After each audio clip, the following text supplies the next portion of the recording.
मंडळी, ठरलं तर मग या मालिकेचा आजचा म्हणजेच 22 जूनचा एपिसोड रिव्ह्यू तुम्ही ऐकत आहात. प्रेक्षकांनो, आजचा एपिसोड ना शेवटपर्यंत बघत राहा. एकदम जबरदस्त दाखवलाय. आणि आज नेमका थोडासा उशीर झाला मला एपिसोड टाकायला. आज आमचं पाणी आलं होतं, पण आज अर्जुन सायलीच्या खूप साऱ्या गोष्टी लक्षात आल्यात आणि प्रियाने तिची प्रेग्नन्सी रिव्हील केली आहे फायनली. राकेशने काल सायलीवर हल्ला करायचा प्रयत्न केला, आपण बघितलं होतं. राकेश सायलीच्या जवळ येत असतो. सायली घाबरून म्हणत असते, कोण आहेस तू, मागे हो, मागे हो म्हटलं ना. राकेश तिच्यावर हल्ला करतो चाकूने. सायली त्याचा प्रतिकार करायचा प्रयत्न करत असते. सुरुवातीला जबरदस्त दाखवलाय त्यांनी. फाईट सिक्वेन्स आहे. अर्जुन येतो तिथे आणि तोही राकेशशी झटापट करायला लागतो. सायली अर्जुनला कळलं नाहीये तो राकेश आहे, कारण त्याने त्याच्या तोंडाला मास्क लावलेला असतो आणि काळे कपडे पण घातलेले असतात. अर्जुन त्या राकेश सोबत खूप झटापट करतो, पण राकेश एका पॉइंटला अर्जुनच्या हाताला झटका देऊन पळण्यात यशस्वी होतो. अर्जुन त्याच्या चेहऱ्यावरचा मास्क काढायचा प्रयत्न करत असतो बरं का, पण राकेश पळण्यात यशस्वी होतोच. पण या झटापटीमध्ये सायलीच्या हातात त्याच्या गळ्यातली चेन लागली आहे. राकेश अर्जुन आणि सायलीच्या रूममधनं पळून जातो. अर्जुन त्याचा पाठलाग करायला लागतो. सायलीला म्हणतो, सायली तू ठीक आहेस ना, तू बस, मी आलोच. आणि मग सायली घाबरलेली असते बरं का त्या अटॅकमुळे, पण आता ती विचार करायला लागते की कोण असेल हा, आणि तिच्या हाताला लागलेली साखळी बघायला लागते. सोन्याची साखळी आहे बरं का तिच्या हातात. राकेशच्या गळ्यातली साखळी झटापटीत सायलीच्या हातात लागली आहे. राकेश एका मोठ्या खिडकीतनं बाहेर पडलाय बरं का, पण तोपर्यंत अर्जुन त्याला शोधेपर्यंत तो पसार झाला. म्हणजे ऑब्विसली एवढ्या लवकर काही राकेश एक्सपोज झालाय असं ते दाखवणार नव्हतेच. अर्जुन खाली येत असतो, थांब थांब म्हणून. कल्पनाताई येतात आरडाओरडा ऐकल्यावर. स्मिता पण येते, अश्विन पण येतो. कल्पनाताई विचारतात, अरे बाबा अर्जुन, अरे काय झालं. अर्जुन म्हणतो, मम्मा सायलीवर अटॅक झालाय, कोणीतरी चोर शिरला होता घरामध्ये. मग सायली पण येते पाठोपाठ. अश्विन म्हणतो, दादा कोणीतरी फ्यूज मुद्दाम काढून ठेवला होता घरातला. मग राकेश यांचं बोलणं होईपर्यंत इकडून पसार झालेला असतो. अर्जुन म्हणतो, फ्यूज काढला म्हणजे त्याच माणसाने फ्यूज काढला असणार आहे. अर्जुनने पटकन इन्स्पेक्टर सावंतांना कॉल केलाय आणि सांगितलंय तुम्ही पटकन लवकर या. मग अर्जुन आणि अश्विन बाहेर जातात, त्यांच्या घराच्या कंपाऊंड वॉलमध्ये येतात आणि इकडे तिकडे बघायला लागतात तिथे कुठे आहे का तो चोर. पण तोपर्यंत राकेश पसार झालेला असतो. मग इन्स्पेक्टर सावंत येतात तिथे थोड्या वेळाने. खूप वेळ शोधाशोध करताना दाखवले ते दोघे जण. सावंत येऊन विचारतात, सापडला का चोर. अर्जुन म्हणतो, नाही ना, तुम्ही येण्यापूर्वीच तो पळून गेलाय. सावंत म्हणतात, ठीक आहे, मी 2 कॉन्स्टेबलला इथे ठेवतो आणि बघतो, जवळपास शोधाशोध करतो, टेन्शन नका घेऊ अर्जुन सर. मग अर्जुन ठीक आहे असं म्हणतो, पण पुन्हा एकदा तो इकडे तिकडे शोधतो, पण कुठेच त्याला चोर सापडत नाही. आता कल्पनाताई आणि अस्मिता सायलीच्या जवळ बसलेल्या हॉलमध्ये आणि विचारतात सायलीला, काय गं बाई, काही झालं नाही ना तुला. अस्मिता विचारते. सायली म्हणते, पण आई हे आले नसते ना तर काही झालं असतो. मग कल्पनाताई म्हणतात, अगो मला पण भीती वाटते ग सायली, अगो कोण आलं आपल्या घरात असं. अस्मिता म्हणते, नशीब आपल्या घरात CCTV कॅमेरा बसवलेला आहे, म्हणजे आपल्याला दिसेलच तो चोर कोण होता ते. तेवढ्यात अर्जुन येतो पळत पळत घरात आणि विचारतो, ठीक आहेस ना सायली तू. मग कल्पनाताई म्हणतात, काय रे बाबा अर्जुन, पण तो होता कोण आणि त्याने सायलीवर का हल्ला केला. अर्जुन म्हणतो, माहीत नाही मम्मा, का कोण होता काय होता. मग सायली विचारते, इन्स्पेक्टर सावंतने काही बघितलं का. मग अर्जुन सांगतो की नाही, ते म्हणालेत की बाहेर मी थांबतो आणि कॉन्स्टेबल पण ठेवतो म्हणून. अश्विन म्हणतो, हा काय प्रकार आहे दादा. अर्जुन म्हणतो, अरे मला असं वाटतं तो कोणीतरी चोर असावा, त्याने मुद्दाम फ्यूज काढला आणि आमच्या खोलीत येऊन चोरी करायचा प्रयत्न करत असावा. सायली म्हणते, पण तो जर चोर असता तर त्याच्याकडे एवढी महागाची सोन्याची चेन असेल का. सायलीने ती चेन दाखवली आता सगळ्यांना. सायली म्हणते, ही त्याने चोरली असेल. अश्विन म्हणतो, चेन ही तुझ्याकडून कुठून आली वहिनी. सायली म्हणते, त्याने हल्ला केला तेव्हा मी ही चेन धरली होती. तेवढ्यात अस्मिता म्हणते, मला ना ही चेन कुठेतरी पाहिल्यासारखी वाटते. कल्पनाताई म्हणतात, अगं अस्मिता, सगळ्या सोन्याच्या चेन जवळपास सारख्याच असतात. अगं पण हे भयंकर आहे. पण आता ना कोणाला झोप येणार नाही, तरी सुद्धा ना पोरांनो जा आणि आराम करा, जरा खोलीत जाऊन जा बरं. आता अश्विन म्हणतो, दादा काही झालं, काही वाटलं तर हा. अर्जुन ठीक आहे असं म्हणतो आणि सगळेजण आपापल्या खोलीत निघून जातात. कल्पनाताई देवाजवळ प्रार्थना करतात, देवा असे जीव घेणे हल्ले आमच्या घरावर नको येऊ देव रे बाबा, असं म्हणून त्यांनी हात जोडलेत. इकडे राकेश या सुमनवर चिडत असतो, कारण नागराजने त्याला भडकवलंय ना की तुझ्या आईनेच मला जेलमध्ये टाकलं, तिनेच महत्वाची साक्ष दिली. त्यामुळे तो राकेश चिडचिड करत असतो बरं का सुमनवर. सुमन म्हणते, काय झालं तुला राकेश, आता तर तुझा मूड चांगला होता. राकेश म्हणतो, अचानक नाही झालं आई, आल्यापासून मी बघतोय तू माझ्या वडिलांबद्दल एक शब्दही बोलत नाहीयेस, तू माझ्या पप्पांचं नाव घेणं बंद केलंयस. सुमन म्हणते, काहीतरीच काय राकेश, काय तुझ्या वडिलांचे गोडवे गायचे का मी. राकेश म्हणतो, हो आई, अगं तू त्यांची बायको आहेस, तुला काहीच कसं वाटत नाही त्यांच्याबद्दल. सुमन म्हणते, मला याच गोष्टीची लाज वाटते राकेश, अरे तुझे वडील गोडवे गावे असे नाहीयेत, स्वतःच्या सख्ख्या भावाला मारण्याचा कट रचलाय त्यांनी आणि एक चोर मुलीला आपल्या घरात तन्वी म्हणून घेऊन आले ते. भाऊजींच्या आणि वहिनींच्या भावनांशी खेळलेत ते, आणि तुला हे माहिती नाहीये राकेश? राकेश टाळ्या वाजवत म्हणतो, वा आई वा. अगं तुला तुला काका काकूंच्या भावना महत्वाच्या आहे. आणि काय म्हणालीस तू? तुला लाज वाटते माझ्या वडिलांची? खरं तर त्यांना लाज वाटायला हवी, तू त्यांची बायको आहेस ते. तेवढ्यात प्रतिमा त्या ऐकतात बरं का या दोघांचा वाद, आणि त्या मध्ये पडतात आणि राकेशवर ओरडून म्हणतात, तोंड सांभाळून बोल राकेश. आणि हा सीन इथे संपून जातो. आता या पुढचा सीन खूप महत्वाचा आहे बरं का प्रेक्षकांनो. अर्जुन आणि सायली काय डिस्कस करतात बघा. म्हणजे सायली अर्जुनला आज मधुभाऊंच्या हल्ल्याबद्दल पण बऱ्याच क्लूज मिळाल्यात. सायलीला विचारतोय अर्जुन, तू ठीक आहेस ना सायली? सायली म्हणते, हो मी ठीक आहे, मला काही झालं नाहीये, पण मला कळत नाहीये हा माणूस होता कोण, त्याने माझ्यावर का हल्ला केला? हा हल्लेखोर चोर असेल की आणखीन कोण? अर्जुन म्हणतो, सायली रिसेंटली मधुभाऊंवर पण हल्ला झाला आणि नंतर तुझ्यावर. काहीतरी कनेक्शन नक्की आहे या दोन्ही गोष्टींमध्ये, योगायोग नक्कीच नाही. सायली म्हणते, म्हणजे मधुभाऊंवर हल्ला करणारा माणूस आणि आज इथे आलेला माणूस एकच असेल का? अर्जुन म्हणतो, शक्यता आहे, पण जेव्हा मधुभाऊंवर हल्ला झाला तेव्हा आपण आश्रम केस जिंकलेलो होतो. आपल्याला तो हल्ला महिपतने केला असं वाटलं होतं, म्हणजे महिपतने आता हा हल्ला केल्याची शक्यता कमी आहे बरं का. सायली म्हणते, हो पण आश्रमाची केस हरलाय महिपत, म्हणून जर त्याने हे केलं असेल तर त्याने ते आत्ता नसतं केलं ना, म्हणजे तो आता का हल्ला करेल? अर्जुन म्हणतो, बरोबर, म्हणजे या हल्ल्याशी तू आणि मधुभाऊ कनेक्टेड आहे, पण आश्रम कनेक्टेड नाहीये नक्कीच. केस जिंकल्यानंतर हे अटॅक थांबले असते सायली. सायली म्हणते, मधुभाऊंवर हल्ला झाल्यानंतर अशी कुठली गोष्ट घडली असेल की तो हल्लेखोर माझ्याकडे वळला? अर्जुन म्हणतो, अशी एखादी गोष्ट जी आपल्याला आधी माहीत नव्हती आणि आता माहिती झाली आहे, म्हणून तो हल्लेखोर निवांत बसला होता, पण आता त्या हल्लेखोराला भीती वाटत असेल म्हणून तो पॅनिक झाला असेल आणि तुझ्यावर अटॅक केला असेल का? सायली म्हणते, हां, म्हणजे अशी एखादी गोष्ट असेल का जी मधुभाऊंना तेव्हाच कळली आहे पण मला आता कळली आहे? आणि अशी गोष्ट म्हणजे हो. आता अर्जुन म्हणतो, अगं हो, अशी गोष्ट म्हणजे की तू तन्वी आहेस. अगं हेच हेच या दोन्ही अटॅक मागचं कारण असू शकतं. अर्जुन सायलीच्या आता लक्षात आलंय. सायली म्हणते, म्हणजे मधुभाऊंना पण कळलं असेल का हे दहीहंडीच्या दिवशी? अर्जुन म्हणतो, सायली मला सांग, तू मधुभाऊंना असं काय विचारलं की त्यांनी डोळ्यांनी ब्लिंक करून तुला उत्तर दिलंस तू तन्वी आहे? सायली म्हणते, मी ना त्यांना माझ्या लहानपणीचा आवाज ऐकवला आणि विचारलं की हा आवाज माझा आहे का, आणि फोटो पण दाखवला तन्वीचा, ही मीच आहे का, असा प्रश्न विचारल्यावर त्यांनी मला उत्तर दिलं डोळ्याने ब्लिंक करून. अर्जुन म्हणतो, अच्छा, आता माझ्या लक्षात येतंय. मधुभाऊंनी जेव्हा तुझा आवाज ऐकला, फोटो पाहिला, तेव्हा त्यांना कळलं की तू तन्वी आहेस. त्यांना जर ही गोष्ट आधी माहीत असती ना सायली, तर त्यांनी सगळ्यांना सांगितली असती ना. त्यांनी ती नाही सांगितली सगळ्यांना, म्हणजे मधुभाऊंना जेव्हा ही गोष्ट कळली ना तेव्हाच त्यांना हा हल्ला त्यांच्यावर झाला असावा. सायली म्हणते, म्हणजे कोण असेल अशी एखादी व्यक्ती जिला हे सत्य बाहेर येऊ नये असं वाटतंय? अर्जुन म्हणतो, अशा कोण कोण व्यक्ती असू शकतात? महिपत, नागराज, प्रिया आणि साक्षी, हे चौघेच. सायली म्हणते, पण साक्षी तर तेव्हा तुरुंगात होती आणि प्रिया पण, म्हणजे महिपत किंवा नागराजच राहिले. अर्जुन म्हणतो, बायको, हा खूप मोठा ब्रेक थ्रू आहे. इतके दिवस पोलीस मधुभाऊंचा अटॅक एकाच गोष्टीवर इन्व्हेस्टिगेट करत होती की महिपतने केला असावा. महिपतने सुपारी देऊन एखाद्या माणसाला इथे पाठवलं असेल, गर्दीचा फायदा घेऊन तो घरात शिरला आणि त्याने मधुभाऊंवर अटॅक केला होता. आपल्यालाच असं वाटत होतं की मधुभाऊंवर हल्ला महिपतने केला कारण तो आश्रम केस हरलाय, म्हणजे मधुभाऊंचा अटॅक या गोष्टीशी कनेक्टेड होता. तर म्हणजे त्यांना कळलं की तू तन्वी आहेस म्हणून त्यांच्यावर हल्ला झाला. सायलीला पण आता या गोष्टी विचार करायला लावतात. मस्त दाखवला त्यांनी. आजचा सगळाच एपिसोड खूप एंटरटेनिंग होता प्रेक्षकांनो. आजच्या एपिसोडला लाईक करायला विसरू नका. इकडे सुमन आणि राकेशचा सीन दाखवला होता ना मगाशी. प्रतिमा त्या राकेशवर ओरडतात की तू तुझ्या आईशी या भाषेत बोलायचं नाही.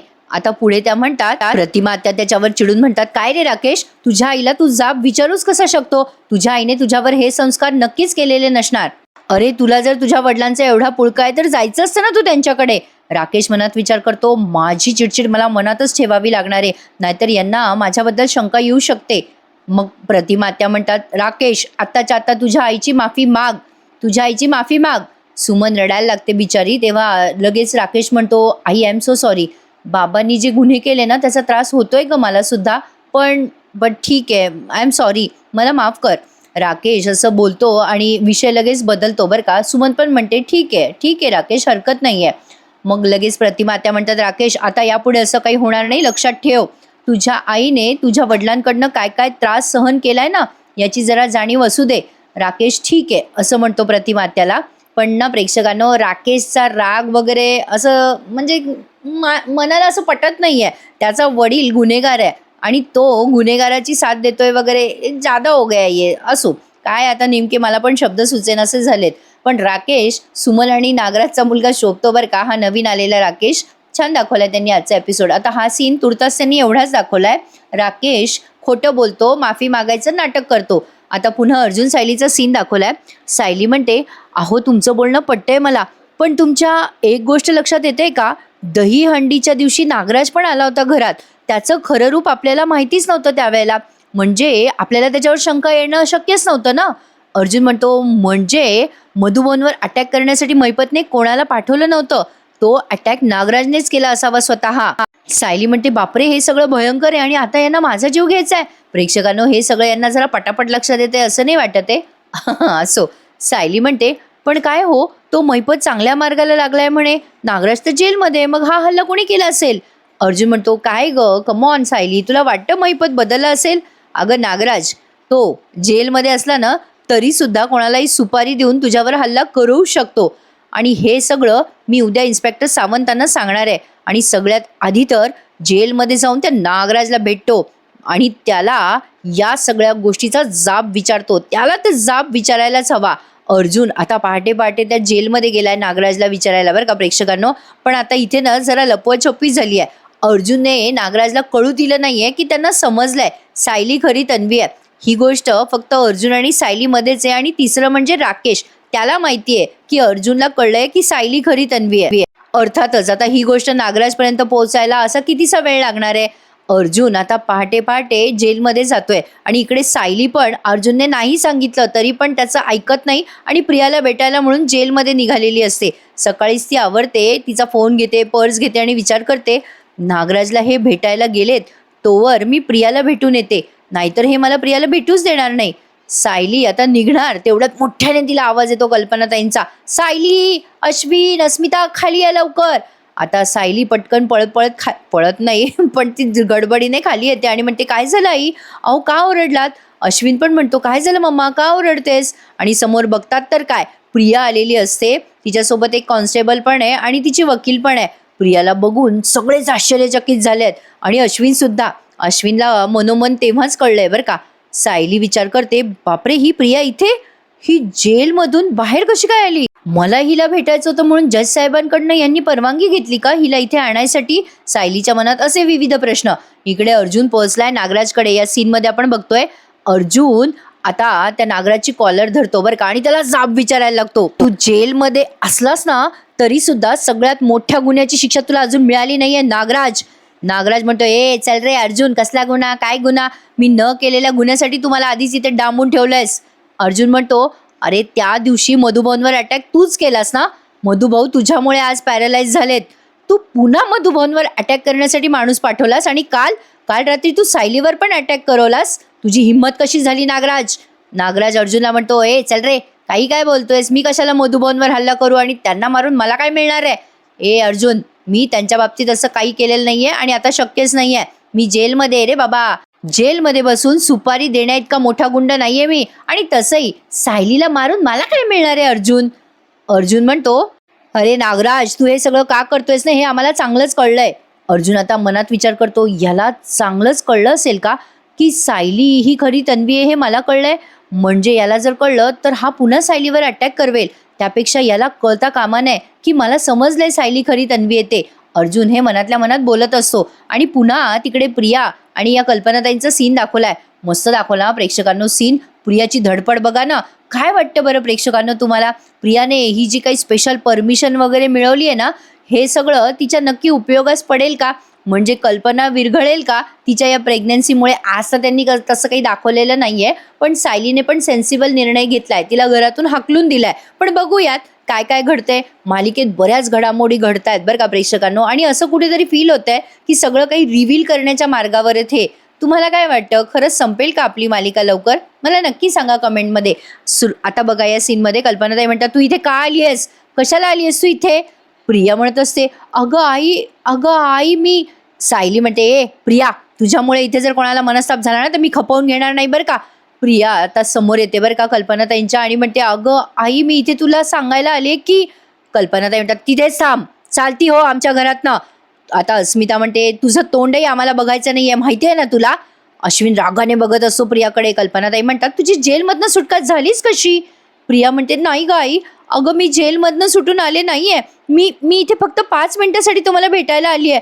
मी स्पेशल परमिशन काढली आहे ग यासाठी. अस्मिता म्हणते, अगं तुझा आणि आमचा काय संबंध, कशाला का आली आहेस आम्हाला भेटायला. अश्विन म्हणतो, चल निघ, 5 मिनिटं नाही आणि 2 मिनिटं नाही, हिला घेऊन जा आत्ताच्या आत्ता इथून. प्रिया म्हणते, नाही नाही अश्विन थांब, मला बोलायचं आहे आईशी. कल्पना म्हणते, मला बोलायचं नाही ना तुझ्याशी. हिला इथे यायची परवानगी दिलीच कोणी. ए बाई, आमच्यावर उपकार कर आणि जा इथून, आम्हाला तुझ्याशी एक शब्द पण बोलायचं नाही. अगं आम्हाला तुझं तोंड पण बघायचं नाहीये. प्रिया म्हणते, अगं आई ऐक ना माझं, अगं 5 मिनिटं माझं बोलणं ऐकून घे, माझी दुसरी कुठलीच अपेक्षा नाहीये. कल्पनाताई म्हणतात, ए माझ्या मुलाचं आयुष्य उद्ध्वस्त केलंस आणि आता इथे आली आहेस, कशाला आली आहेस इथे, आमच्यावर कुठल्या जन्माचा सूड उगवतेस तू. सायली म्हणते, आई तुम्ही शांत व्हा, त्रागा नका करू. अश्विन भाऊजी, हिला आताच्या आता इथून जायला सांगा बरं, इथे मला आता कुठलेही वाद नकोय. प्रिया म्हणते, सायली मी कुठलेच वाद घालायला आलेली नाहीये. सायली म्हणते, हे बघ प्रिया, प्लीज मला आवाज वाढवायला लावू नकोस, तू निघ इथून. अश्विन मनात विचार करतो, बापरे ही नक्कीच इथे हिच्या प्रेग्नन्सीबद्दल सांगायला आलेली दिसते मम्माला. अश्विनला कळलंय मनातल्या मनात काय भानगड आहे आणि काय नाही ते, पण तरी सुद्धा विदिन अ सेकंड प्रियाने पटकन सांगून टाकलं बरं का. आता पुढच्या सीनमध्ये बघा, तत्पूर्वी त्यांनी नागराज आणि अर्जुनचा पुन्हा छोटासा सीन दाखवलाय. नागराज अर्जुनला म्हणतो, काय कळलंय रे अर्जुन तुला, काय कळलंय. अर्जुन म्हणतो, मला कळलंय नागराज, सुभेदारांना त्रास देऊन तुला आनंद मिळतो म्हणूनच तू मधुभाऊंवर अटॅक केलास ना. त्या दिवशी आम्ही सगळे बाहेर होतो, दहीहंडीच्या दिवशी तू एकटाच बाहेर होतास, तूच मधुभाऊंच्या पाठीत सुरा खुपसलास, तूच केलंस ना हे सगळं नागराज. नागराज आता खूप असं म्हणजे चेहऱ्यावरती वेगळेच आविर्भाव आणतो आणि असं दाखवतो की मी त्या गावचाच नाहीये. म्हणतो कसा, वा रे वा अर्जुन, मस्त स्टोरी बनवलीस रे, एकच नंबर. अरे तू हे सिद्ध कसं करणार रे अर्जुन, तुझ्याकडे जर आत्ता पुरावे असते ना तर तू असं चिडचिड करत आला नसता माझ्यासमोर. अरे काय रे अर्जुन, जरी तू हे सिद्ध करू शकलास की मी मधुभाऊंवरती हल्ला केलाय, तरी सुद्धा तू सिद्ध करून काय करणार आहेस रे, काय मिळणार आहे तुला. नाही म्हणजे मी असा इथे तुरुंगात, तू जरी हा गुन्हा सिद्ध केलास तरी सुद्धा आणखीन एका गुन्ह्यासाठी 2-2 जन्मठेपा होतात, हे काही मी अजून ऐकलं नाही रे बाबा. असं म्हणून तो मोठ्याने हसायला लागतो बरं का अर्जुनवर. अर्जुन आता त्याच्याशी पुढे काय बोलतो हे आपल्याला आता उद्याच्या भागात कळणार आहे. तुर्तास त्यांनी नागराज आणि अर्जुनचा एवढाच काय तो सीन दाखवलाय. बघा हा पुढे काय होतं. इकडे अश्विन प्रियाचा हात धरतो आणि म्हणतो, ए इथे कशाला आली आहेस तू, चल निघ इथून. आता तेवढ्यात ती प्रियाची वकील म्हणते, थांबा जरा, त्यांना कोर्टातनं स्पेशल परमिशन मिळाली आहे, त्यांना जे बोलायचं ते 5 मिनिटात बोलू द्या, त्यांना प्लीज बोलू द्या. मग त्यावर अस्मिता म्हणते, ही काय जबरदस्ती, आम्हाला नाही ऐकायचं हिचं बोलणं. प्रिया म्हणते, तुम्हाला ऐकून घ्यावंच लागेल, इथे मी माझ्याबद्दल बोलायला नाही आली आहे, मी माझ्या पोटात वाढणाऱ्या सुभेदारांच्या वारसाबद्दल बोलायला आली आहे. आता सगळेजण एकदम ढंगचिक करून म्युझिक ऐकवलंय त्यांनी आणि सगळेजण तिच्याकडे बघायला लागतात. कल्पनाताई म्हणतात, काय बोललीस तू, काय बोललीस, पुन्हा बोल. प्रिया म्हणते, हो आई, हो अगं माझ्या पोटात अश्विनचं बाळ वाढतंय, अगं सुभेदारांचं नातवंड आता जन्माला येणार आहे. सायलीच्या पायाखालची जमीन सरकली आहे. कल्पनाताईंना धक्का बसतो. त्या म्हणतात, नाही, हे शक्य नाहीये, हे शक्यच नाहीये. प्रिया म्हणते, अगं आई का शक्य नाहीये, अगं माझ्यावर विश्वास ठेव ग. प्रिया हात जोडायला लागते आणि म्हणते, अगं आई मी ही गोष्ट अश्विनला आणि अर्जुनला आधीच सांगितली होती ग. आता अश्विनने डोळे बंद करून घेतले बिचाऱ्याने, त्याला जे सत्य कळू द्यायचं नव्हतं ते सत्य शेवटी या सगळ्यांच्या समोर आलं तर. प्रिया म्हणते, मुद्दाम या दोघांनी ही गोड बातमी तुझ्यापर्यंत पोहोचू दिली नाही ग आई. झालं आता, सायलीला एवढंच निमित्त पुरेसं झालंय, पण आता या दोघांमध्ये भांडणं होतात की सुसंवाद होतो या गोष्टीवरनं हे आपल्याला हळूहळू कळेलच. आता सायली विचार करायला लागते मनात, म्हणजे ह्यांनी मला हे सांगितलं नाही आणि आजचा हा एपिसोड इथेच संपून जातो. आता पुढच्या भागात बघा, अर्जुन आलाय तिथे, तोपर्यंत प्रिया अशी खाली बसलेली असते, हातापाया पडत असते या कल्पनाताईंच्या. अर्जुन येतो आणि म्हणतो, ही इथे काय करते. आता लगेच प्रिया म्हणते, सायली विचार अर्जुनला, याने तुझ्यापासून का सत्य लपवलं ते.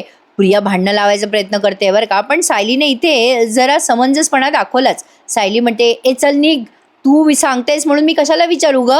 अर्जुन म्हणतो चल निघ प्रिया, आता जाता इथून निघ. सायली आता प्रियाचा हात धरते आणि म्हणते हिला हाताला धरून बाहेर काढायलाच हवं. प्रिया, तू बाळाच्या निमित्ताने जे स्वप्न बघतेस ना ते मी कधीच पूर्ण होऊ देणार नाहीये. चला, सध्या तरी सायलीने सेन्सिबल निर्णय घेतलाय, पण आता कोणाच्या डोक्यात काय जाईल ते काही सांगता येत नाही. आता कल्पनापर्यंत ही न्यूज पोहोचवली आहे प्रियाने.